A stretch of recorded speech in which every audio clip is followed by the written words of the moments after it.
আজ আপনি শুনবেন প্রিয়নাথ মুখোপাধ্যায়ের দারোগা প্রিয়নাথের কাহিনী বিষম বুদ্ধি, only on Radio Milan 90.4 FM.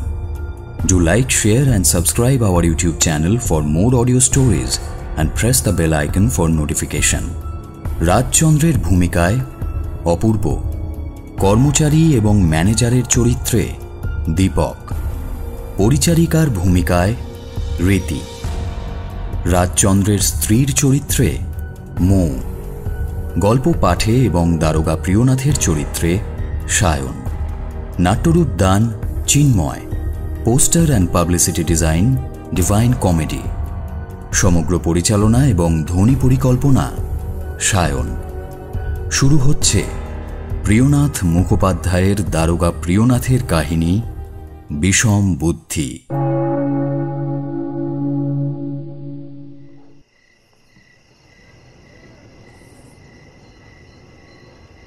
দেখতে দেখতে চাকরির প্রায় 10 বছর কেটে গেল। একদিন রাত্রি আন্দাজ 11টার সময় আমি আমার থানার নিত্য কাজ সেরে অফিস থেকে বেরিয়ে আমার থাকার জায়গায় গেছি। এমন সময় একজন কনস্টেবল আমাকে চিৎকার করে ডাকতে আরম্ভ করলো, স্যার স্যার। সে এমন ব্যাকুল হয়ে চিৎকার করে আমাকে ডাকছিল, তা শুনে আমি বেশ বুঝতে পারলাম নিশ্চয়ই কোনো বড়সড় গন্ডগোল হয়েছে। কাজেই দেরি না করে বাইরে এসে উপস্থিত হলাম। বাইরে এসে দেখলাম যে কনস্টেবলটি আমাকে ডাকছিল তার সাথে অন্য একজন লোক সেখানে দাঁড়িয়ে রয়েছেন। আমাকে দেখা মাত্রই কনস্টেবলটি সেই লোকটির দিকে লক্ষ্য করে বলল, স্যার এই লোকটা কি বলছে শুনুন। কনস্টেবলের কথা শুনে আমি সেই লোকটির দিকে তাকালাম।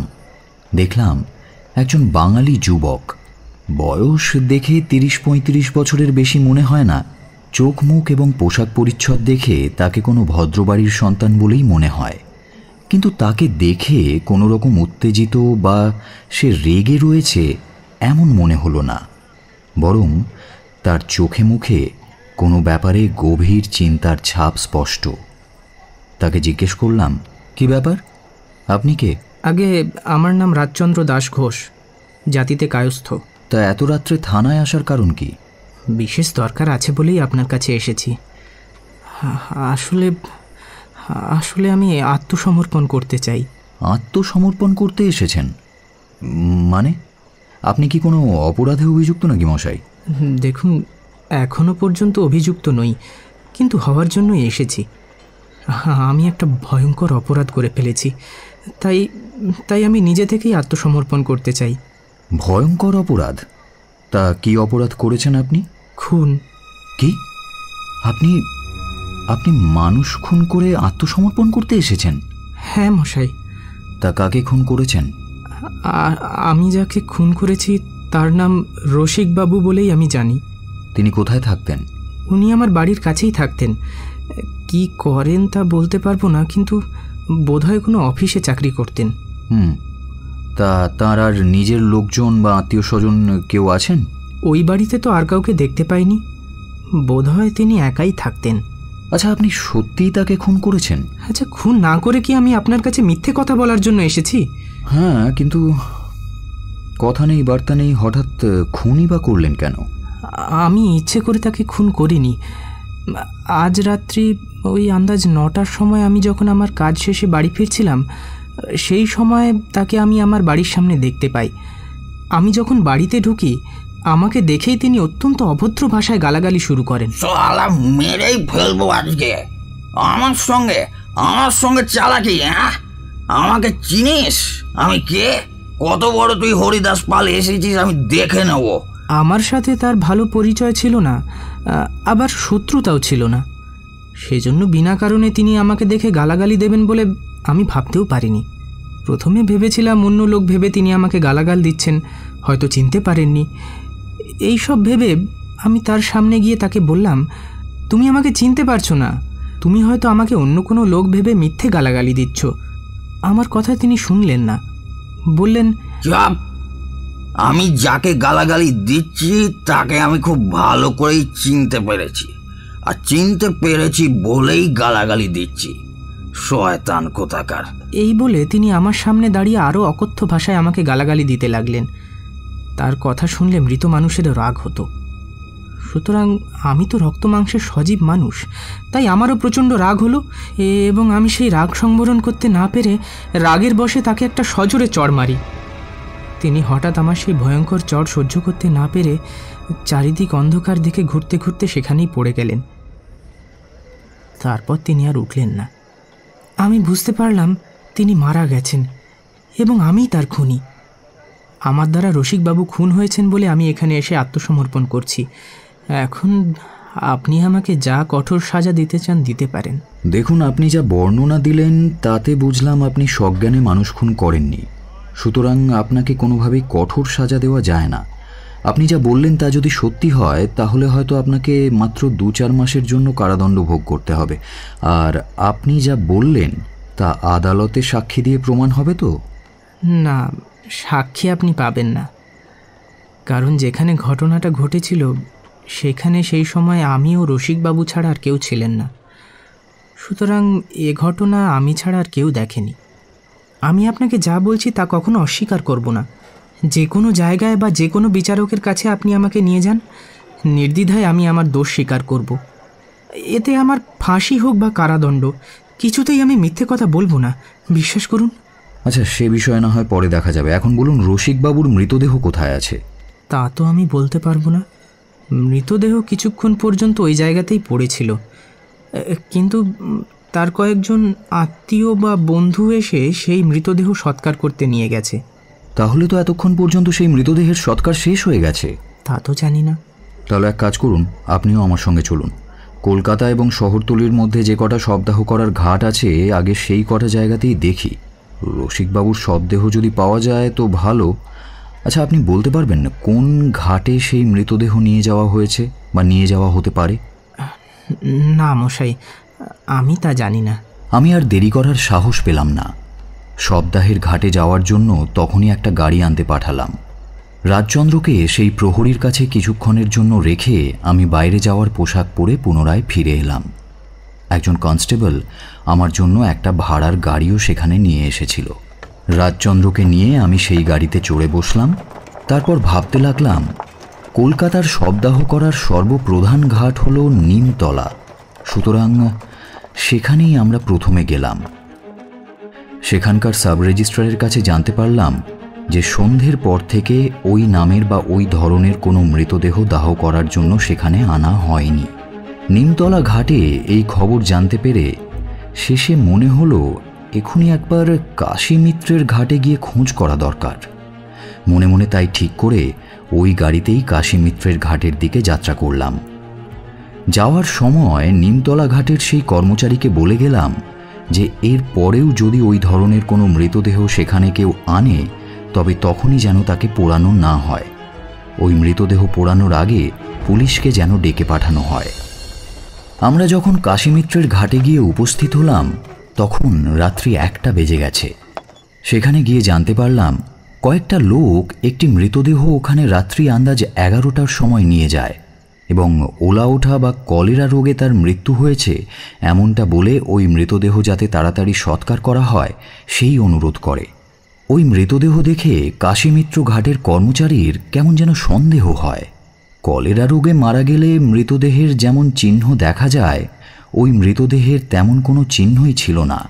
সুতরাং তার মনে একরকম খটকা লাগার জন্য তিনি ওই মৃতদেহ সৎকার করতে রাজি হন না এবং তাড়াতাড়ি সেখানকার স্থানীয় পুলিশকে তিনি খবর পাঠান। স্থানীয় পুলিশ খবর পাওয়া মাত্রই মৃতদেহের ওপর নজরদারি রাখার জন্য একজন কনস্টেবলকে পাহারায় রেখে ওই খবর আমার থানায় পাঠিয়ে দেন। তবে ব্যাপার হলো আমি এই অনুসন্ধানে বেরিয়ে আসার পরেই এই সংবাদ আমাদের থানায় গিয়ে পৌঁছেছিল। যারা ওই মৃতদেহ সৎকার করার জন্য নিয়ে গিয়েছিল তারা যখন জানতে পারল যে ওই মৃতদেহ তারা সহজে দাহ করতে পারবে না তখন তারা সেই রাত্রির অন্ধকারে সেখান থেকে পুলিশ কনস্টেবল আসার আগেই একে একে সরে পড়েছিল। আমরা যখন সেই ঘাটে গিয়ে উপস্থিত হলাম তখন দেখলাম সেই মৃতদেহ সেখানেই পড়ে রয়েছে এবং তার কাছে একজন কনস্টেবল পাহারা দিচ্ছে। কিন্তু যারা ওই মৃতদেহ সেখানে এনেছিল তারা কেউ সেখানে নেই।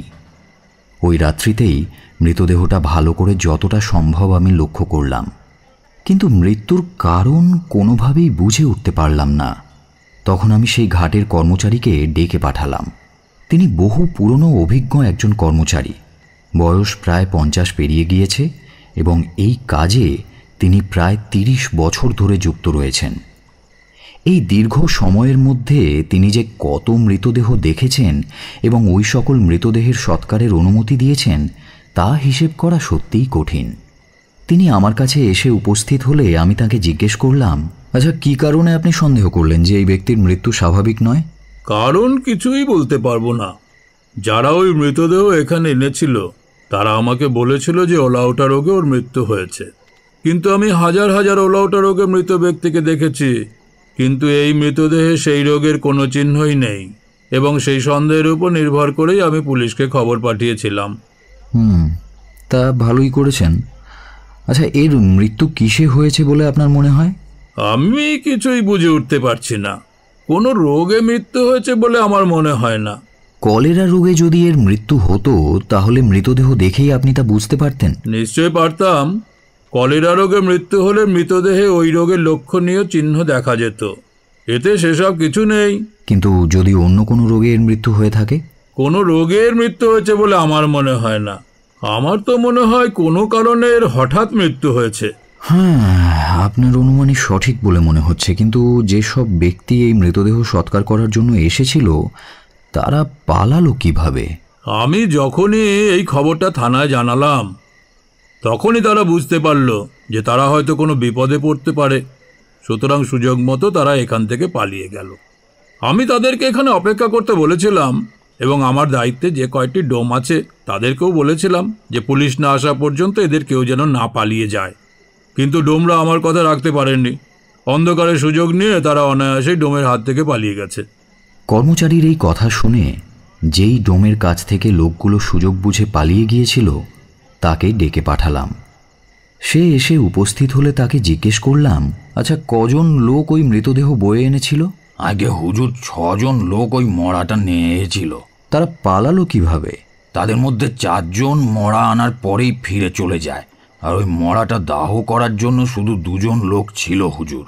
আর তারপর তারা জানতে পারে যতক্ষণ না পুলিশ এসে ওই মরা পোড়ানোর আদেশ দিচ্ছে ততক্ষণ পর্যন্ত তাদেরকে এইখানেই অপেক্ষা করতে হবে। ওরা যেন পাইলে না যায় সেইটা দেখাশোনার দায়িত্ব আমাকে দেওয়া হয়েছিল হুজুর। আমি তাদেরকে নিয়ে একটা জায়গায় বসানোরও চেষ্টা করি, কিন্তু সেই সময় তারা 2 জন দুদিকে আলাদা হয়ে পালানোর চেষ্টা করে। একজনকে আমি ধরতে পারি, কিন্তু অন্যজন এখান থেকে পাইলে যায় হুজুর। আমি যাকে ধরতে পেরেছিলাম তাকে যখন বসে রাখি তখন সে আমাকে একটা লোক দেখিয়ে বলে যে লোকটা নাকি পাইলে গেছে ওইটা সেই লোকটা। আমিও হুজুর তখন কোনো কিছু না ভেবে সেই দিকে দৌড়ে যাই, আর গিয়ে দেখি সেটা একজন মহিলা হুজুর। তারপর যখন ফিরে আসি দেখি ওই লোকটাও আর নাই। অন্ধকারে সুযোগ নিয়ে সেও কোথায় পাইলে গেছে। কিছুক্ষণ খোঁজ টোজ করি হুজুর, কিন্তু খুঁজে পাইনি। তারপরেই পুলিশ এসে এইখানে উপস্থিত হয় হুজুর। ডোমের কাছে এই কথা শুনে বেশ বুঝতে পারলাম যে তারই নির্বুদ্ধিতায় ওই লোকটি ওখান থেকে পালাতে পেরেছে, কিন্তু এভাবে ওই লোকগুলোর পালিয়ে যাওয়ায় যে কতদূর ক্ষতি হতে পারে তা আপনারা নিশ্চয়ই অনায়াসে অনুমান করতে পারবেন। এমন অবস্থায় ওই লোকগুলিকে খুঁজে পাওয়া না গেলে ওই মৃতদেহ কোথা থেকে আনা হয়েছে তা বুঝে উঠতে পারা যাবে না। তার উপর যদি এটা হত্যা মামলায় পরিণত হয় তাহলে ওই মামলার অনুসন্ধান করা একরকম অসম্ভব হয়ে পড়বে। সে যাই হোক, বর্তমানে ওরা পালিয়ে গেলেও সেরকম ভয়ের কোনো কারণ ছিল না, কারণ এটা যদি হত্যা মামলায় পরিণত হয় তাহলে হত্যাকারীর অনুসন্ধান আমাদের করতে হবে না। হত্যাকারী আগে থেকেই নিজে থানায় এসে আত্মসমর্পণ করেছে এবং যে খুন হয়েছে তার নাম ও বাসস্থান সে আমাদের আগেই জানিয়েছে। এমন অবস্থায় ওর মৃতদেহ বয়ে আনা লোকগুলো পালিয়ে যাওয়ায় আমাদের কাজের বিশেষ কোনো অসুবিধে ঘটেনি। সেই মৃতদেহটা আগের সেই ঘাটের কর্মচারী নিজের চোখে দেখেছেন এবং ওই লোকটি যে কলেরা রোগে মারা যাননি সেই সন্দেহের ওপর ভিত্তি করেই তিনি থানায় খবর দিয়েছিলেন। তিনি নিজের চোখে সেই মৃতদেহ দেখলেও আমি তার কথায় সম্পূর্ণ নির্ভর না করে নিজের চোখে মৃতদেহটা আর একবার দেখতে চাইলাম। রাজচন্দ্র দাস আমাকে আগেই বলেছিলেন যে তিনি রাগের বশে একটি চড় মারার ফলে রসিকবাবুর মৃত্যু হয়েছে। সেই মৃতদেহ দেখার আমার প্রধান উদ্দেশ্যই ছিল এই যে তার গালে বা কানের পাশে কোনো রকম চড় মারার চিহ্ন আছে কিনা সেটা খুঁটিয়ে দেখা। মনে মনে এই পরিকল্পনা করে সেই ঘাটের কর্মচারীকে নিয়ে রসিকবাবুর মৃতদেহটা ভালো করে দেখতে লাগলাম, কিন্তু ওনার গালে বা কানের পাশে কোনো রকম চড় বা আঘাতের কোনো চিহ্ন দেখতে পেলাম না। তখন সেখানে যে ডোম উপস্থিত ছিল তাকে দিয়ে মৃতদেহের সমস্ত পোশাক আশাক খুলিয়ে দূরে সরিয়ে রাখতে বললাম। সে আদেশ মতো কাজ করল। তারপর দুটো আলোর সাহায্যে সেই মৃতদেহের সমস্ত অঙ্গ প্রত্যঙ্গ ভালোভাবে পরীক্ষা করে দেখলাম। প্রথমটায় কোথাও কোনো বিশেষ চিহ্ন চোখে পড়ল না, কিন্তু অনেক খোঁজাখুঁজির পর ওনার বুকে পয়সার মাপের একটা কালো রঙের গোলাকার চিহ্ন চোখে পড়ল। সেটা যে কিসের চিহ্ন তা ভালো করে দেখে বুঝতে পারলাম ওটা একটা লোহার পেরেকের গোলাকার মাথা। বুঝতে পারলাম ওই পেরেকটা জোর করে ওনার বুকে গেঁথে দেওয়া হয়েছে, কিন্তু ওই জায়গা দিয়ে কোনো রকম রক্ত বেরোনোর কোনো চিহ্ন চোখে পড়ল না। আঙুল দিয়ে আস্তে আস্তে পেরেকটা টেনে তোলার চেষ্টা করলাম। দেখলাম সেটা বেশ ভালোভাবে গেঁথে রয়েছে। বেশ জোর করে না তুললে ওটা সহজে ওখান থেকে বেরোবে না, ফলে ওটা আর তোলার চেষ্টা না করে যেমন ছিল তেমনই রেখে দিলাম। এখন বুঝতে পারলাম লোহার পেরেকটা বুকে গেঁথে দেওয়ার কারণেই তার মৃত্যু হয়েছে, কলেরা রোগে বা একটা চড়ের আঘাতে নয়। রাজচন্দ্রবাবু সেই সময় আমাদের সাথেই সেখানে উপস্থিত ছিলেন। আমাদের মতো তিনিও ওই লোহার পেরেক সেই মৃতদেহের বুকে নিজের চোখেই দেখলেন। আমি বললাম, যদি আপনার একটা চড়ের আঘাতেই ওনার মৃত্যু হয়ে থাকে তাহলে ওনার বুকের এই লোহার পেরেকটা এলো কোত্থেকে? আমার যতদূর মনে হয় শুধু চড়ের আঘাতে ওনার মৃত্যু হয়নি, ওনার বুকে এই লোহার পেরেকটা গাঁথা হয়েই উনি মারা গেছেন। এ ব্যাপারে আপনি কি বলতে চান? দেখুন, যদি ওই লোহার পেরেক আপনি নিজেই ওনার বুকে গেঁথে দিয়ে থাকেন তাহলে সেটা আপনি স্বীকার করুন। যখন নিজের দোষ স্বীকার করতে আপনি নিজেই এসে উপস্থিত হয়েছেন তখন সত্যি ঘটনা যা ঘটেছিল সেটা প্রকাশ করে বলাই আপনার বর্তমান কর্তব্য। ওই আধা সত্যি আধা মিথ্যে মিশিয়ে বলে আমাদের বিভ্রান্ত করা বা অযথা কষ্ট দেওয়া আপনার উচিত নয়, কারণ অনুসন্ধানের শেষে সব কিছুই পরিষ্কার হবে, তখন কিন্তু কোনো কথাই গোপন থাকবে না। এখন আপনার কাছে সুযোগ আছে, বলুন। আমি আপনার কাছে সত্যি কথাই বলেছি, কোনো কথা গোপন করিনি। যদি কোনো কথা গোপন করার ইচ্ছা থাকতো তাহলে আমি নিজের ইচ্ছায় থানায় গিয়ে আত্মসমর্পণ করব কেন? এ সম্বন্ধে তো আপনারা কিছুই জানতেন না। কে খুন হলো বা কে খুন করলো এ সংবাদ তো সব আপনি আমার কাছ থেকেই পেয়েছেন। সুতরাং আমি যে আপনার কাছে ধরা পড়ব তারই বা সম্ভাবনা কী ছিল? আগে থেকে যদি ওনার বুকে কোনো রকম লোহার পেরেক গেঁথে থাকে সে ব্যাপারে আমি কিছুই জানি না, কিন্তু আমি ওনাকে শুধু একটা চড় মেরেছিলাম, তারপরেই উনি সেখানে পড়ে যান আর ওনার মৃত্যু হয়। তাই আমার মনে হয় যে আমার চড়ের আঘাতেই ওনার মৃত্যু হয়েছে। রাজচন্দ্র দাসের কথা শুনে সেই মুহূর্তে আমি কিছুই ঠিক করে উঠতে পারলাম না। তিনি যা বলেছিলেন সেটা একটু ভেবে দেখলাম।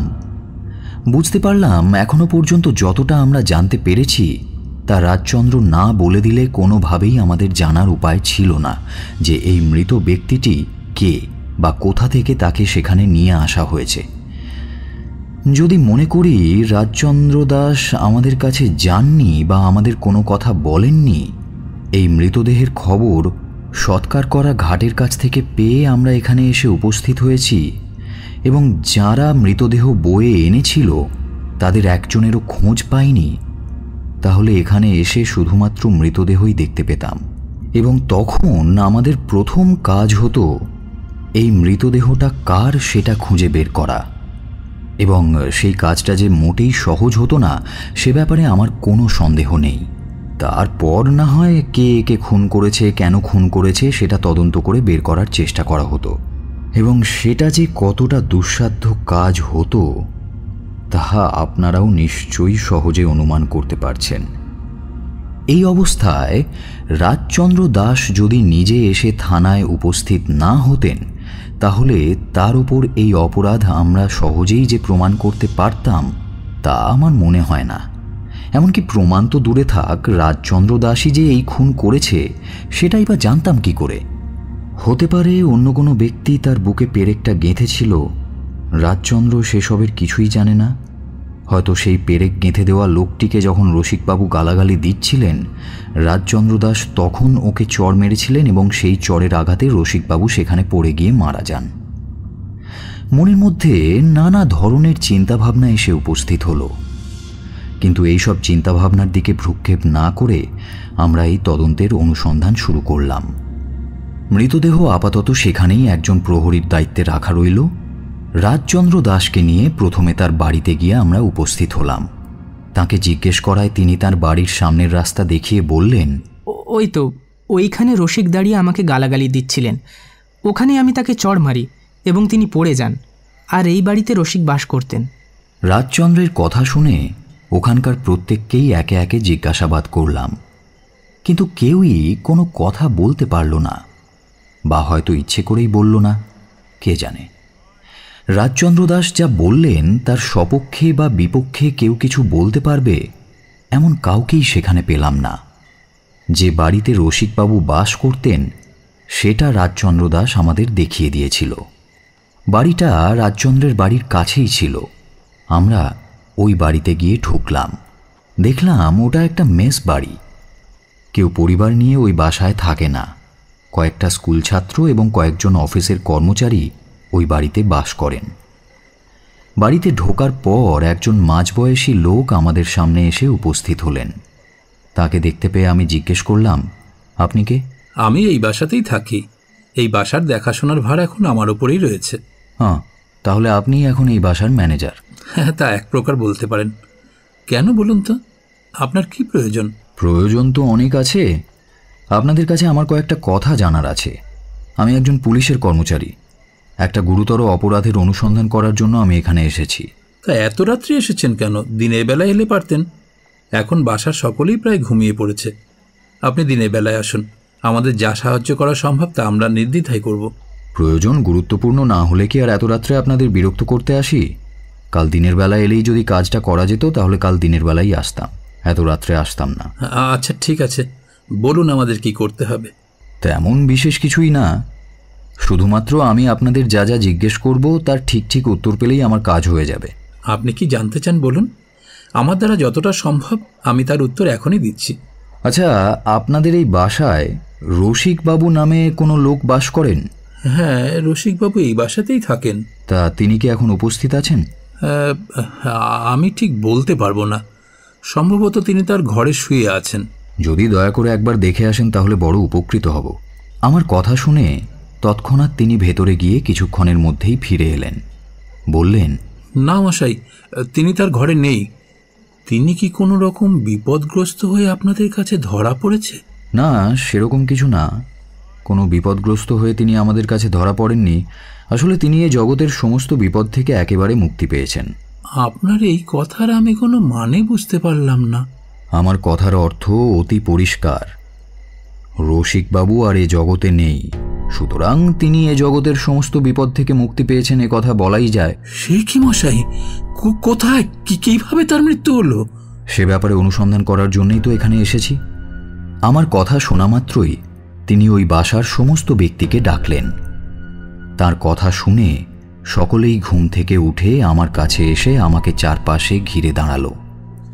সকলেরই চোখে মুখে এই এত রাতে ঘুম থেকে তুলে আনার জন্য বিরক্তির ছাপ স্পষ্ট।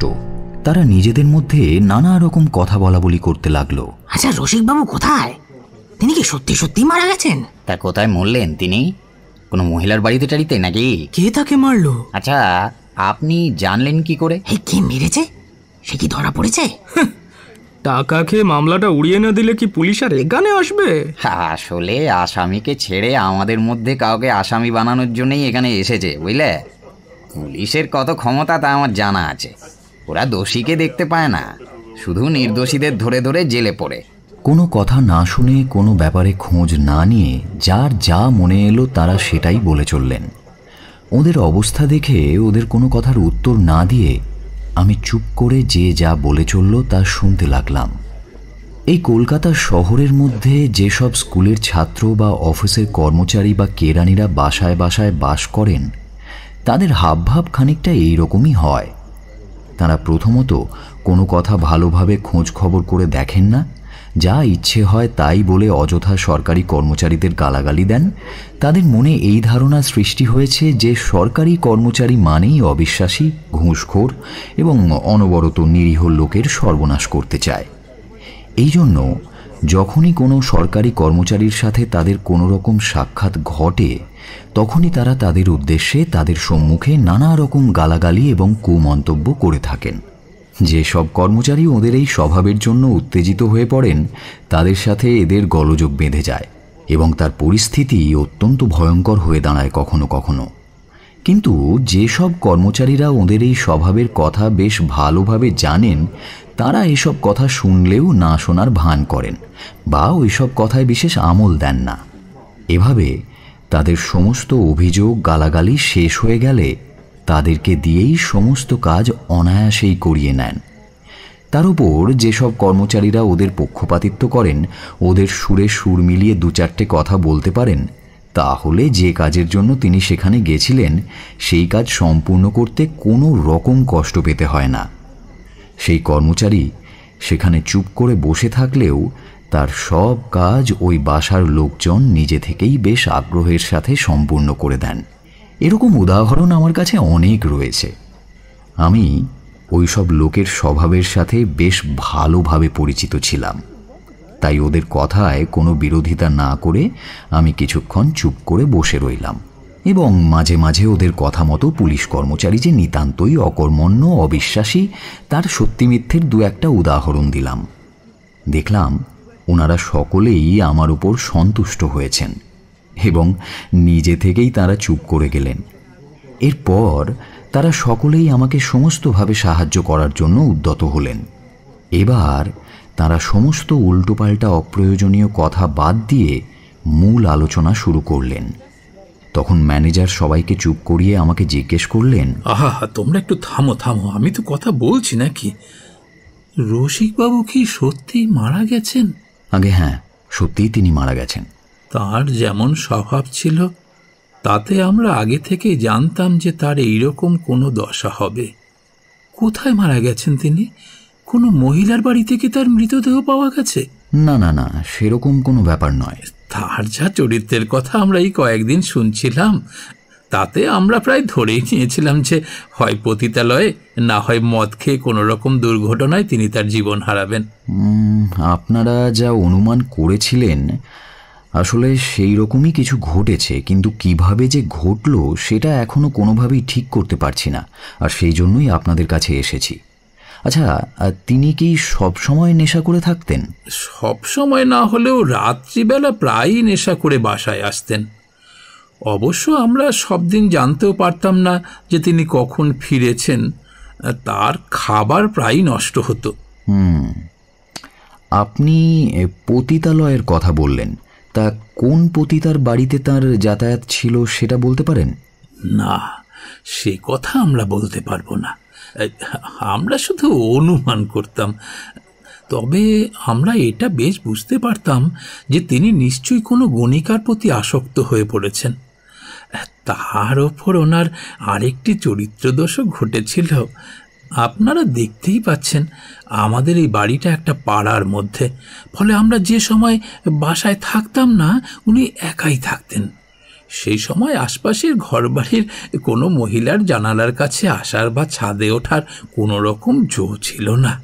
কোনো মেয়ে মানুষকে দেখতে পেলেই প্রায় তিনি ঠাট্টা তামাশা ও অশ্লীলভাবে তাদেরকে উত্ত্যক্ত করার চেষ্টা করতেন। এর জন্য কতবার প্রতিবেশীদের কাছে আমাদের লাঞ্ছনা ভোগ করতে হয়েছে।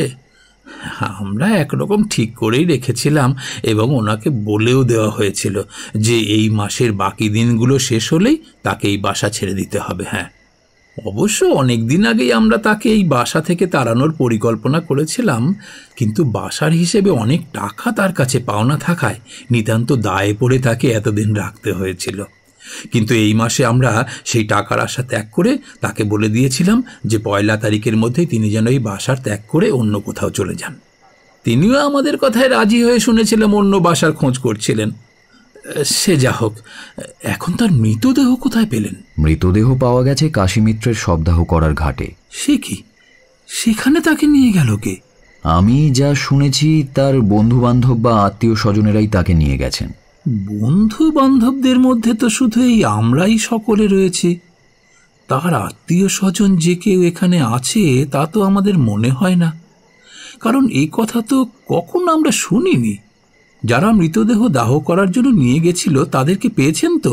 তারা কি বলে? তাদের তো পাওয়া যায়নি, ঘাটে মৃতদেহ ফেলে রেখেই তারা পালিয়ে গেছেন। হ্যাঁ, বলেন কি? আচ্ছা, তার মৃত্যু কিভাবে হয়েছে? যারা মৃতদেহ বয়ে নিয়ে গিয়েছিল তারা বলছে যে কলেরা রোগে মৃত্যু হয়েছে, কিন্তু মৃতদেহের বুকে একটা বড় লোহার পেরেক গাঁথা আছে, সুতরাং ওটাই তার মৃত্যুর কারণ বলে আমাদের অনুমান। লোহার পেরেক? কিন্তু তার বুকে লোহার পেরেক বিঁধল কে? সেইটা জানার জন্যই তো অনুসন্ধান করতে হচ্ছে। আপনি বাসার সকলকে জিজ্ঞেস করে দেখুন যে এখান থেকে কেউ মৃতদেহ সৎকার করার জন্য নিয়ে গিয়েছিল কিনা। না না না না, তেমন কিছু হলে আমি নিশ্চয়ই জানতে পারতাম।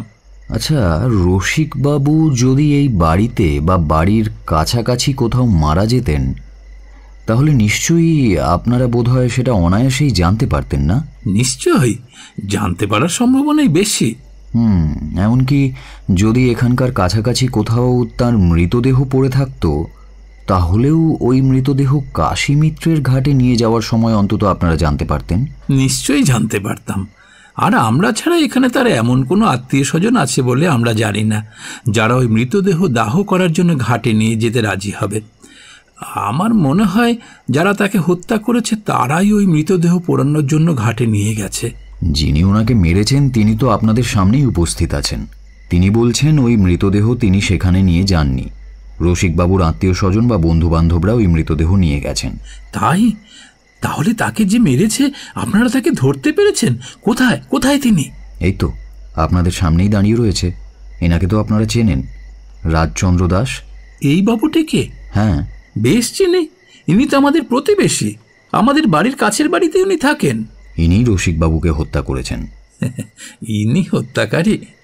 কেন আমাদের সাথে মিথ্যে উপহাস করছেন? রাজচন্দ্র অতি নিরীহ ভদ্রলোক, ওনার দ্বারা ওই কাজ কখনোই সম্ভব না। এমনকি আমরা যদি নিজের চোখেও ওনাকে ওই কাজ করতে দেখতাম তাহলেও হয়তো আমাদের বিশ্বাস হতো না যে ওনার দ্বারা এই কাজ করা সম্ভব। আমি আপনাদের সাথে উপহাস করছি না, ওনাকে নিজেই জিজ্ঞেস করে দেখুন না। কি মশাই, এসব কি শুনছি? ঠিকই শুনেছ। আমার বিশ্বাস আমার দ্বারাই রসিকবাবু খুন হয়েছেন। আপনার দ্বারা তিনি কিভাবে মারা গেলেন? আমি সে কথা পুলিশদের আগেই জানিয়েছি, তোমাদেরও জানাচ্ছি। আমি যখন অফিস থেকে ফিরে আসি তখন উনি আমার বাড়ির সামনে দাঁড়িয়ে অকথ্য ভাষায় গালাগালি দিচ্ছিলেন। আমি প্রথমে বোঝাই যে উনি হয়তো আমাকে চিনতে ভুল করছেন, কিন্তু তাও উনি গালাগালি বন্ধ করেননি। ফলে রাগের বশে আমি ওনার কানের পাশে একটা চড় মারি। আমার ওই চড়ের আঘাত সহ্য করতে না পেরে তিনি ওখানেই পড়ে যান এবং মারা যান। এ কেমন কথা? আপনার বাড়ির সামনে এইসব কাণ্ড ঘটল, মানে একভাবে আমাদের বাড়ির সামনেই ঘটেছে, অথচ আমরা তার বিন্দু বিসর্গ জানতে পারলাম না। বিশেষ করে আপনি যে সময়ের কথা বলছেন সেই সময় আমাদের বাসার অনেকেই ওখানে উপস্থিত ছিলেন। এরকম একটা ভয়ঙ্কর ঘটনা আপনার বাড়ির সামনে ঘটলে আমরা কেউ না কেউ নিশ্চয়ই তা জানতে পারতাম। আর একটা চড়ের আঘাতে যদি ওনার মৃত্যু হয়ে থাকে তাহলে ওনার বুকে লোহার পেরেক কিভাবে গাঁথা হলো? তা আমি জানি না, তাই বলতে পারবো না। তাহলে ওনাকে দাহ করার জন্য কে নিয়ে গিয়েছিল? সে ব্যাপারে আমার কোনো ধারণা নেই। উনি ওখানে পড়ে যাওয়ার পর আমি আমার বাড়িতে ঢুকে যাই। হঠাৎ ওইসব ঘটে যাওয়ায় আমার কি আর মনের অবস্থা ঠিক ছিল? তাই আমি আর বাড়ি থেকে বের হইনি। কিন্তু পরে শুনেছিলাম তার মৃতদেহ তার আত্মীয় স্বজন বা বন্ধুবান্ধব নিয়ে গেছেন। সুতরাং আমি মনে করেছিলাম যে আপনারাই ওই মৃতদেহ সৎকার করার জন্য সরিয়ে নিয়ে গেছেন। আমরা অনেক দিন থেকেই এখানে রয়েছি। আপনার সাথে কোনো রকম আলাপ পরিচয় না থাকলেও আপনাকে আমরা ভালোভাবে চিনি। এটাও জানি যে আপনি নিতান্তই ভদ্রলোক, নিজের পরিবারকে নিয়ে স্বাচ্ছন্দ্যে বসবাস করেন। এখনো পর্যন্ত কখনো কারোর সাথে আপনার বিবাদ হতে দেখিনি। সুতরাং ওই অবস্থায় এমন কাজ যে কখনো আপনার দ্বারা করা সম্ভব তা আমরা সহজে বিশ্বাস করতে পারছি না। কিন্তু আপনি যেভাবে বলছেন সে ব্যাপারে ভাবলেও আমাদের আপনার কথাগুলো বিশ্বাসযোগ্য বলে মনে হচ্ছে না। রসিকবাবু যদি অত্যন্ত অশ্লীল ভাষায় রাস্তার ওপর দাঁড়িয়ে গালাগালি দিতেন, তাহলে আমরা কেউ না কেউ তা নিশ্চয়ই জানতে পারতাম। তার উপর তিনি রাস্তার উপর খুন হয়ে পড়ে থাকলে নিশ্চয়ই ওখানে লোকজন জড়ো হতো এবং আমরা তখনও টের পেতাম। বিকেল থেকে রাত্রি 9টা-10টা পর্যন্ত আমাদের এই বাসার কেউ না কেউ যে কতবার ওই জায়গা দিয়ে যাতায়াত করেছে তা ঠিক নেই। এই অবস্থায় আপনি কি মনে করেন যে আমরা সকলেই অন্ধ হয়ে ওই জায়গা দিয়ে যাতায়াত করেছি? তারপর বলুন তো, যদি আমরা ওই মৃতদেহ না বয়ে নিয়ে যাই, তাহলে ওখান থেকে অন্য কোনো ব্যক্তি তার মৃতদেহ বয়ে নিয়ে যাবে? আর যদি নিয়েও যায়, আমরা একবারও জানতে পারবো না? সেটাও কি সম্ভব? আমার তো মনে হয় ওই ঘটনা আদৌ এখানে ঘটেনি, বা আপনি তাকে খুন করেননি। এই ঘটনা অন্য কোথাও ঘটেছে এবং তাকে বাঁচানোর জন্য আপনি সমস্ত দোষ নিজের উপর নিয়ে নিচ্ছেন। আপনি যা বলছেন তা কিন্তু একেবারে অসঙ্গত নয়। তবে এর মধ্যে একটা কথা ভেবে দেখুন, যারা ওই মৃতদেহ সৎকার করার জন্য নিয়ে গিয়েছিলেন, তারা যখন দেখলেন যে ওই মৃতদেহ সৎকার হলো না, অথচ ওই খবর পুলিশে পাঠানো হয়েছে, তখন তারা বিপদগ্রস্ত হবেন ভেবে মৃতদেহ ওখানেই ফেলে সেখান থেকে পালিয়ে গেলেন। এখন ঘটনা হচ্ছে, এভাবে যারা পালিয়ে এসেছেন তারা কি এখন এত সহজে স্বীকার করবেন যে ওই মৃতদেহ তারা নিয়ে গিয়েছিলেন? মনে করুন আপনার কথাই সত্যি, আমরা ওই মৃতদেহ নিয়ে গেছিলাম, বিপদের আশঙ্কা করে ওই মৃতদেহ ওখানে ফেলে পালিয়ে এসেছি। সুতরাং এখন আমরা তা কোনোভাবেই স্বীকার করব না। কিন্তু যেখানে ওই মৃতদেহ পড়েছিল বলে জানতে পেরেছেন এবং যেখান থেকে মৃতদেহ বয়ে নিয়ে যাওয়া হয়েছিল, সেখানে অনুসন্ধান করলেই তো জানতে পারবেন যে সত্যিই সেখান থেকে কোনো মৃতদেহ নিয়ে যাওয়া হয়েছিল কিনা, অথবা আদৌ সেখানে কোনো মৃতদেহ পড়েছিল কিনা। অনুসন্ধানে যদি জানতে পারেন যে ওখানে ওই মৃতদেহ পড়েছিল, ওখান থেকেই কেউ ওই মৃতদেহ বয়ে নিয়ে গেছে, তাহলেই প্রমাণ হয়ে যাবে যে আমরা ওই মৃতদেহ বহন করে নিয়ে গেছিলাম ও ঘাট থেকে ভয়ে পালিয়ে এসেছি, আর এখন মিথ্যে কথা বলছি। আপনার কথায় আমি সম্পূর্ণ সমর্থন করছি। যদি কেউ এখান থেকে মৃতদেহ সরিয়ে নিয়ে গিয়ে থাকে অথবা রাস্তার উপর রসিকবাবুর মৃতদেহ পড়ে থাকে, তাহলে তো পাড়ার লোকে নিশ্চয়ই দেখেছে এবং একটু অনুসন্ধান করলে অনায়াসেই তা জানা যেতে পারে, তাই না? কিন্তু তার আগে রসিকবাবুর ঘরটা আমি একবার দেখতে চাই। আমার কথা শুনে বাসার সকলেই আমাকে সঙ্গে নিয়ে যে ঘরে রসিকবাবু থাকতেন সেই ঘরে গেলেন।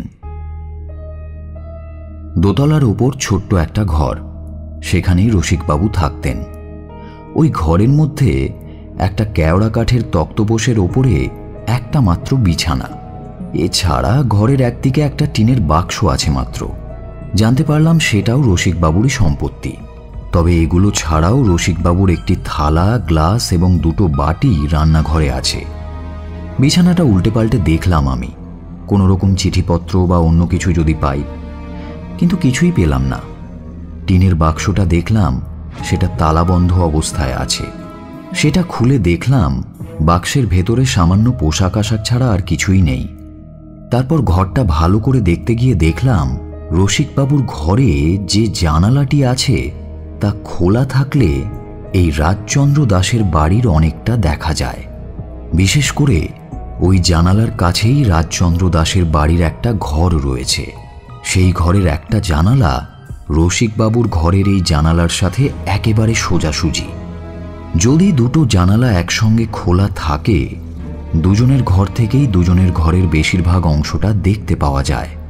অবশ্য রাজচন্দ্র দাসকে বাধ্য হয়ে তার ঘরের জানালা প্রায় সবসময়ই বন্ধ রাখতে হতো। এই বাসার ম্যানেজার রসিকবাবুর ওপর ওই জানালা বন্ধ রাখার আদেশ দিলেও তিনি কিন্তু সেটা প্রায়ই খোলা রাখতেন। এতে রাজচন্দ্র দাসের যে অসুবিধেও হতো সেটাও জানতে পারলাম। রসিকবাবুর ঘর দেখার পর যেখানে রাজচন্দ্র দাস রসিকবাবুকে চড় মেরেছিলেন এবং যেখানে তিনি মারা যান, আমরা সেখানে গিয়ে উপস্থিত হলাম।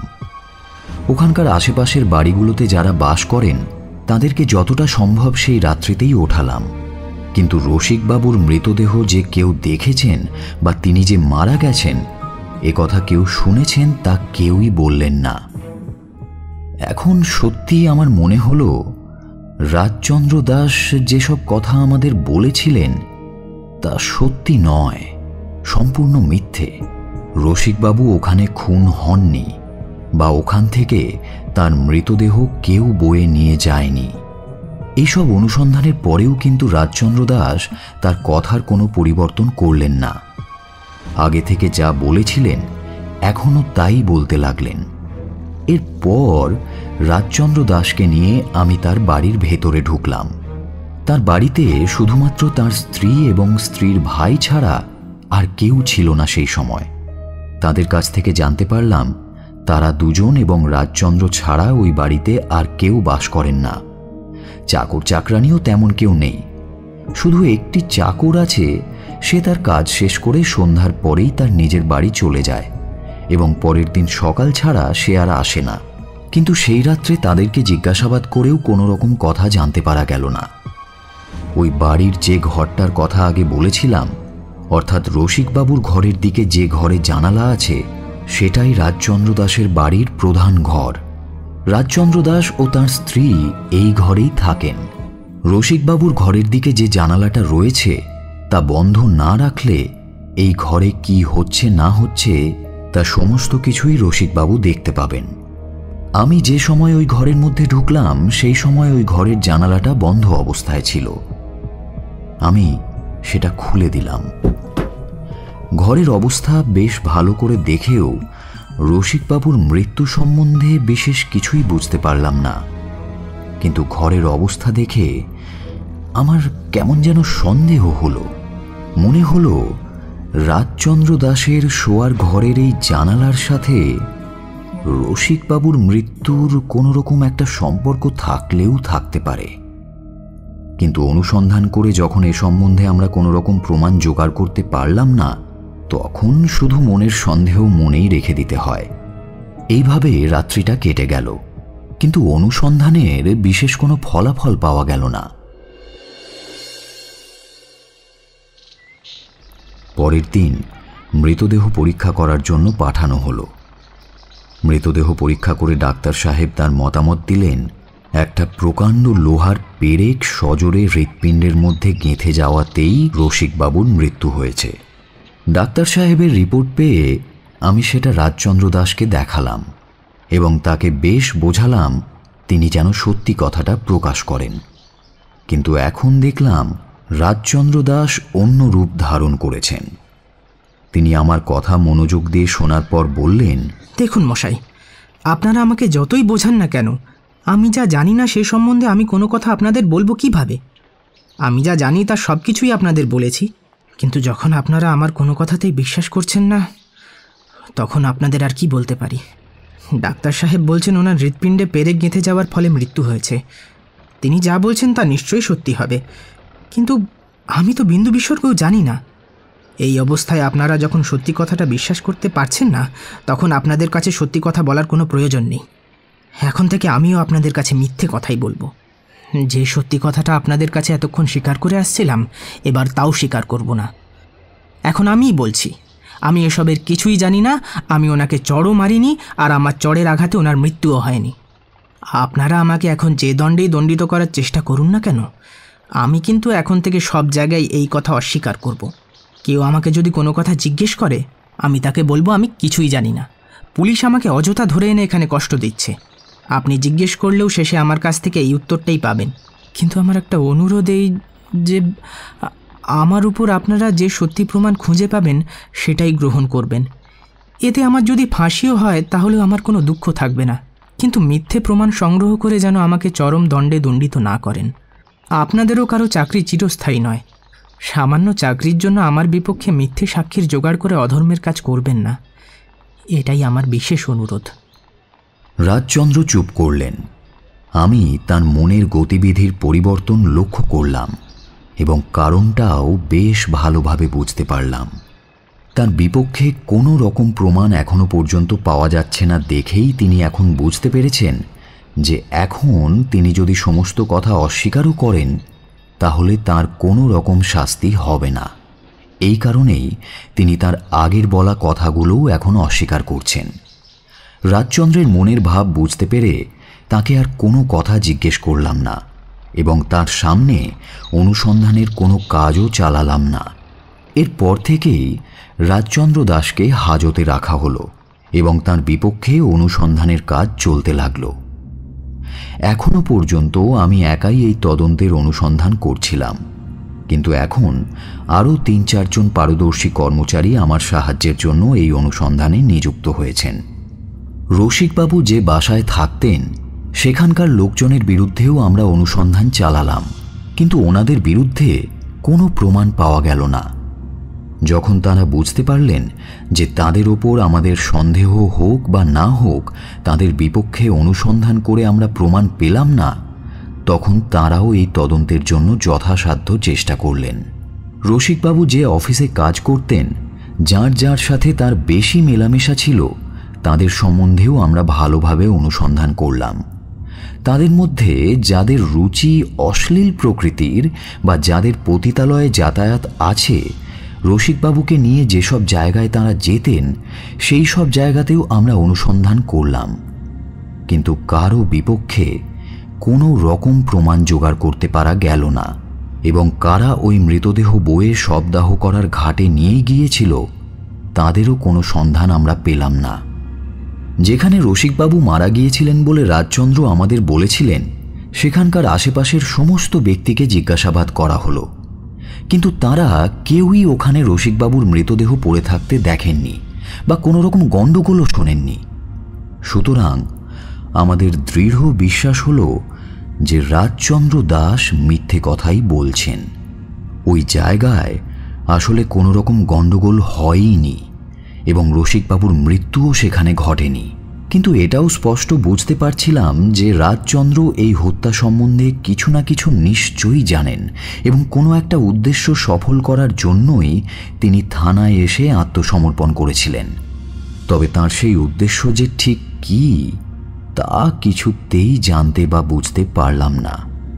রাজচন্দ্র দাস সম্বন্ধে অনেক অনুসন্ধান করা হলো, কিন্তু যারা তাকে চেনেন তারা সকলেই এক বাক্যে বললেন রাজচন্দ্র দাস অতি নিরীহ ভদ্রলোক। কারো সাথে তার কোনো রকম ঝগড়াঝাঁটি বা কোলাহল কেউ কখনো দেখেননি এবং তাদের ধারণা রাজচন্দ্রের কোনো শত্রু থাকতে পারে না। তিনি সকলের কাছেই অত্যন্ত প্রিয় এবং সকলেই তাকে খুব ভালোবাসেন। রাজচন্দ্র দাসের বাড়িতে মহিলা বলতে কেবলমাত্র তার স্ত্রী বাস করেন। তার চরিত্র সম্বন্ধেও গোপনভাবে অনুসন্ধান করা হলো, কিন্তু সেখানেও কাজে লাগার মতো কোনো কিছুই জানতে পারলাম না আমরা। বরং সবাই তাকে বেশ আদর্শ স্ত্রী রূপেই প্রশংসা করলেন। যতদিন এই তদন্তের অনুসন্ধান চলতে লাগলো ততদিন রাজচন্দ্র দাস জেল হেফাজতে ছিল এবং সেই সময় যতজন তাকে এই তদন্ত সম্পর্কে জিজ্ঞাসাবাদ করল তিনি সবাইকে একই কথা জানালেন। বললেন, আমি এসবের কিছুই জানি না, আমাকে অযথা এখানে ধরে রাখা হয়েছে। রসিকবাবু আমার বাড়ির কাছে থাকতেন বলেই পুলিশ আমাকে এখানে ধরে এনেছে। আমার মাথায় শুধু একটা প্রশ্নই ঘুরতে লাগলো, তাকে যদি অযথাই ধরে আনা হয় তাহলে তিনি নিজে থানায় এসে তার আত্মসমর্পণ করার কথা কেন বলেছিলেন? আর তার চড়ের আঘাতেই যে রসিকবাবু মারা গেছেন সেই কথাও কেন স্বীকার করলেন? এই কথা যখন কেউ রাজচন্দ্র দাসকে জিজ্ঞেস করত তিনি বলতেন, আমি কোনো থানায় গিয়ে কারোর কাছে আত্মসমর্পণ করিনি বা কারোর কাছে স্বীকার করিনি যে আমার চড়ের আঘাতে রসিকবাবু মারা গেছেন। রাজচন্দ্র দাসের কাছ থেকে এই উত্তর পাওয়ার পর আর কেউ তাকে কোনো কথা জিজ্ঞেস করতেন না, কিন্তু তার বিপক্ষে যতদূর সম্ভব অনুসন্ধান চলতে লাগল। এভাবে প্রায় 15 দিন অনুসন্ধান চলার পর দেখা গেল যে রাজচন্দ্রের বিরুদ্ধে কোনো প্রমাণ পাওয়া যাচ্ছে না। তখন এক প্রকার নিরুপায় হয়ে রাজচন্দ্রকে ছেড়ে দিতে হলো। তিনি জামিনে ছাড়া পেয়ে নিজের বাড়ি চলে গেলেন। তবে রাজচন্দ্রকে ছেড়ে দেওয়ার পরেও অনুসন্ধান কিন্তু একেবারেই বন্ধ হয়ে গেল না, বরং তার বিপক্ষে এবং রসিকবাবু কিভাবে মারা গেলেন সে ব্যাপারে আরও 2 মাস অনুসন্ধান চলল, কিন্তু ফলাফল কিছুই পাওয়া গেল না। প্রায় 3 মাস এই অনুসন্ধান চলার পর ওই তদন্ত বন্ধ হয়ে গেল। তদন্ত বন্ধ হয়ে গেলে রাজচন্দ্র দাস মুক্তি পেয়ে নিজের কাজে মনোযোগ দিলেন। আমরাও অন্যান্য তদন্তের ব্যাপারে নিযুক্ত হলাম, কিন্তু আমার মনের মধ্যে একটা খটকা রয়েই গেল। আমার দৃঢ় বিশ্বাস যে রাজচন্দ্র দাসের আত্মসমর্পণের পেছনে নিশ্চয়ই কোনো উদ্দেশ্য ছিল, এবং সেটার জন্য আমি রাজচন্দ্র দাসের বাড়ির চাকরের সাথেও মেলামেশা করা শুরু করলাম। এইভাবে প্রায় 1 বছর কেটে গেল। রাজচন্দ্র দাসের বাড়ির চাকর তার বাড়ি ছেড়ে অন্য বাড়িতে কাজ করতে আরম্ভ করেছে। তার পরিবর্তে নতুন কাজের লোক রাজচন্দ্র দাসের বাড়িতে যোগ দিল। কাজ ছাড়ার পরেও আমি পুরনো কাজের লোকটির সাথে যোগাযোগ রাখতে থাকলাম এবং নতুন কাজের লোকটির সাথেও যোগাযোগ করলাম। নতুন কাজের লোকটি একটি মেয়ে এবং তার সাথে কথা বলে বুঝতে পারলাম সে খুবই চালাক চতুর এবং হয়তো আমার কাজ তার দ্বারাই সম্ভব। তার সাথে কথা বলে জানতে পারলাম সে রাজচন্দ্র দাসের বাড়িতে রাত্রি 10টা-11টার সময় কাজ শেষ করে বাড়ি ফেরে এবং পরের দিন সকালে আবার রাজচন্দ্র দাসের বাড়িতে যায়। এই কাজের জন্য রাজচন্দ্র দাস খাওয়া দাওয়া পোশাক আশাক ছাড়া তাকে মাসে 2.5 টাকা করে বেতন দেন। আমি তার কাছ থেকে খবর নেওয়ার জন্য তাকে মাসে অতিরিক্ত 3 টাকা দেব বলে লোভ দেখালাম। সঙ্গে এটাও জানালাম যদি এই কথা অন্য কেউ জানতে পারে এবং সে ব্যাপারে আমি কোনো খবর পাই তাহলে কিন্তু সেদিন থেকেই ওই অতিরিক্ত 3 টাকা পাওয়া বন্ধ হয়ে যাবে। সে আমার কথায় রাজি হলো। আমি তাকে বেশ ভালো করে রাজচন্দ্র দাসের স্ত্রীর সেবা যত্নের ব্যাপারে বুঝিয়ে দিলাম এবং কিভাবে তাদের প্রিয়জন হতে হবে তাও শিখিয়ে দিলাম। এরপর থেকে সে মাসে মাসে 3 টাকা নিয়ে আমাকে রাজচন্দ্র দাসের বাড়ির সমস্ত খবর জানাতো এবং আমিও মাঝে মধ্যে রাত্রেবেলা তার সঙ্গে দেখা করে রাজচন্দ্র দাসের বাড়ি সম্বন্ধে খোঁজ খবর নিতাম। এভাবে প্রায় 6 মাস কেটে গেল। আগেই বলেছি এই কাজের মেয়েটি অত্যন্ত চালাক চতুর ছিল, তাই সে খুব তাড়াতাড়ি রাজচন্দ্রের স্ত্রীর সেবা করে তার প্রিয় হয়ে উঠল। কিন্তু আমি কি উদ্দেশ্যে তার কাছ থেকে খবর নিতাম তা সে জানত না। আমি আমার উদ্দেশ্যের কথা তাকে তখনও বলিনি। সে যখন রাজচন্দ্র দাসের বাড়ির ব্যাপারে আমাকে জানাতো আমিও তখন নানা এদিক ওদিকের কথা তাকে বলতাম। এভাবে আরও 6 মাস বিভিন্ন এদিক ওদিকের কথায় কেটে গেল। একদিন আমি আমার উদ্দেশ্যের কথা তাকে বললাম এবং বললাম রাজচন্দ্র দাসের স্ত্রীর সম্বন্ধে কি জানো তা আমাকে বলতে হবে। পরিচারিকা আমার কথা শুনে জানালো যে সে অনায়াসে এই কাজ করতে পারবে। এর ঠিক 15 দিন পরে সে আমার সাথে সাক্ষাৎ করল। সে বলল, আপনি আমাকে যা জানতে বলেছিলেন আমি তা সমস্তটাই জানতে পেরেছি। তা কি জানতে পারলে? তো বলার মতো কিছুই নয়, কিন্তু তাও বলছি। রসিকবাবু যে ঘরে থাকতেন সেই ঘরটা আর আমার মালকিনের ঘর আলাদা বাড়ি হলেও প্রায় একই বলা যায়। আমার মালকিন অতি লক্ষ্মী ও সৎ চরিত্রা, কিন্তু রসিকবাবু সর্বদা তাকে দেখতে পেতেন এবং যথাসাধ্য চেষ্টা করতেন তাকে উত্ত্যক্ত করার। রসিকবাবুর ওই অশ্লীল ইঙ্গিত ভাবভঙ্গিতে মালকিন অতিষ্ঠ হয়ে উঠেছিলেন, কিন্তু তিনি তার প্রতি কোনো গুরুত্ব না দিয়ে নিজের কাজ নিয়েই ব্যস্ত থাকতেন। রসিকবাবু ওইসব অত্যাচার শুধু যে নিজেই করতেন তা নয়, তার বন্ধু বান্ধবদের মধ্যে মানে যাদের চরিত্র রসিকবাবুর মতোই তাদের কাছে সবসময় বলতেন আমার মালকিন নাকি তার উপপত্নী। এই ভয়ঙ্কর অপবাদ আমার মালকিন নিজের কানে শোনার পরে প্রথমটা একটু এড়িয়ে যাওয়ার চেষ্টা করেছিলেন, কিন্তু এরকম 2-3 বার ঘটে যাওয়ায় তিনি আর নিজের রাগ সংবরণ করে রাখতে পারেননি। তিনি মনে মনে নিজের হাতে তার প্রতিশোধ নেবার কথা ভাবেন। মনে মনে এসব ভেবে একদিন বিকেলে তিনি রসিকবাবুকে তার ঘরে দেখতে পেয়ে বললেন, তুমি এতদিন পর্যন্ত তোমার যা ইচ্ছে আমাকে বলে আসছো, আজ আমি ভেবেছি তোমার সেই ইচ্ছা পূরণ করব। আজ রাত্রে আমার স্বামী আমার ঘরে আসবেন না। বাড়ির চাকর বাকরকে আমি সন্ধ্যের পরেই বিদায় করে দেব। দরজা খোলা থাকবে, সেই সময়ে তুমি আমার ঘরে এসো। সমস্ত রাত্রি থেকে ভোরে চলে যাবে। বলাই বাহুল্য তার এই প্রস্তাবে রসিকবাবু যেন হাতে স্বর্গ পেলেন। কোনো ভালো মন্দ বিচার না করেই সন্ধ্যের সময় তিনি আমার মালকিনের ঘরে এসে উপস্থিত হলেন। এর আগেই আমার মালকিন চাকর বাকরকে বিদায় করে দিয়েছিলেন। রসিকবাবু আসা মাত্র তিনি তাকে সমাদর করে আমার মালিকের বিছানার ওপর নিয়ে গিয়ে বসালেন এবং সেখানে শুয়ে পড়তে বললেন। রসিকবাবু তো প্রায় আনন্দে উন্মত্ত হয়ে হিতাহিত জ্ঞানশূন্য হয়ে সে পালঙ্কের ওপর শুয়ে পড়লেন। আমার মালকিন আগে থেকেই একটা তীক্ষ্ণ বড় পেরেক জোগাড় করে রেখেছিলেন। রসিকবাবু শুয়ে পড়লে আমার মালকিন লুকিয়ে সেই পেরেকটা নিজের কাছে রেখে তার পাশে এসে বসলেন এবং তার শরীরে হাত রেখে তার সাথে কথা বলতে বলতে পেরেকটা তার বুকের উপর এমন সজোরে বসিয়ে দিলেন যে সেই পেরেকের প্রায় অর্ধেকটা রসিকবাবুর হৃৎপিণ্ডে বিঁধে গেল। রসিকবাবু চিৎকার করে উঠলেন, কিন্তু ঘরের সমস্ত দরজা জানলা বন্ধ থাকায় সে শব্দ ভালোভাবে বাইরে বেরোলো না।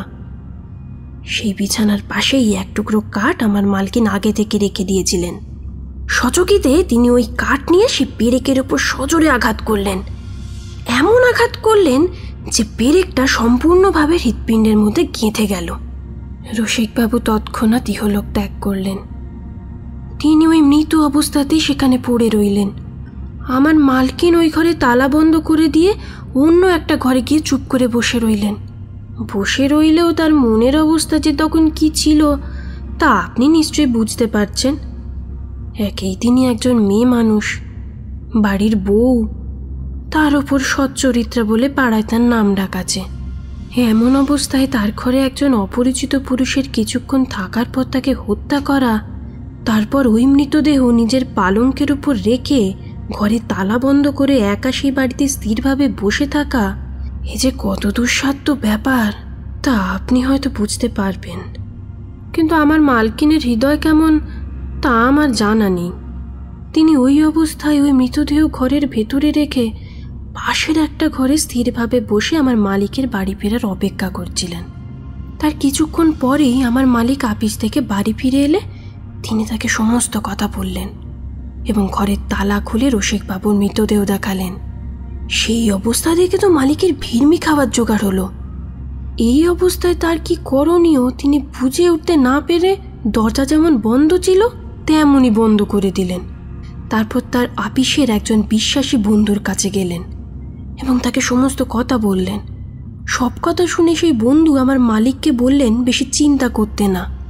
এই বলে তিনি তার নিজের গাড়ি নিয়ে ও আরও দুজন বিশ্বাসী কর্মচারীকে নিয়ে ওই গাড়িতে আমার মালিকের সাথে তার বাড়ি এলেন। তিনি আমার মালিক ও দুজন কর্মচারী রসিকবাবুর মৃতদেহ ঘর থেকে বের করে তার নিজের গাড়িতে এমন সতর্কভাবে রাখলেন যে অন্য কেউ তার বিন্দুমাত্র জানতে পারল না।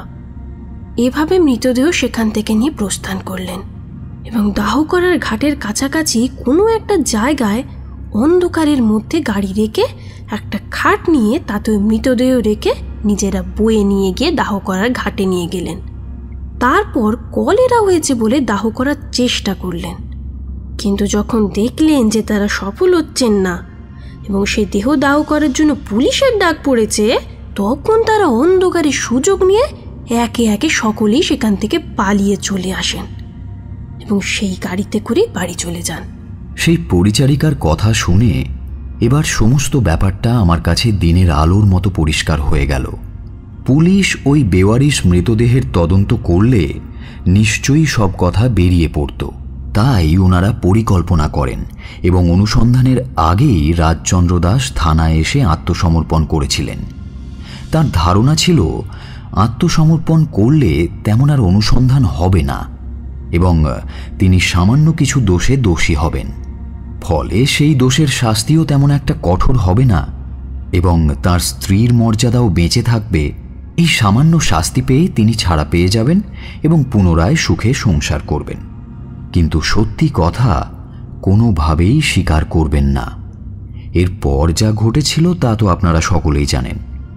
এতদিন পর এই হত্যার আসল সত্যি জানতে পারলেও প্রমাণের অভাবে রাজচন্দ্র দাসের কোনো শাস্তিই হলো না এবং রাজচন্দ্র দাস অনায়াসেই এই হত্যা মামলা থেকে নিষ্কৃতি পেয়ে গেলেন।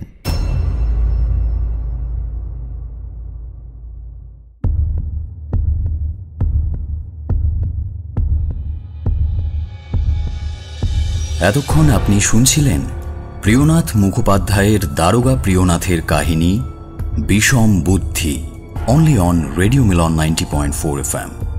Do like, share and subscribe our YouTube channel for more audio stories and press the bell icon for notification. রাজচন্দ্রের ভূমিকায় অপূর্ব, কর্মচারী এবং ম্যানেজারের চরিত্রে দীপক, পরিচারিকার ভূমিকায় রীতি, রাজচন্দ্রের স্ত্রীর চরিত্রে মৌ, গল্প পাঠে এবং দারোগা প্রিয়নাথের চরিত্রে সায়ন, নাট্যরূপ দান Chinmoy, poster and publicity design Divine Comedy, সমগ্র পরিচালনা এবং ধ্বনি পরিকল্পনা সায়ন। আগামী সপ্তাহে আরও একটা নতুন গল্প নিয়ে হাজির হব আমরা। শুনতে থাকুন রেডিও মিলন 90.4 FM।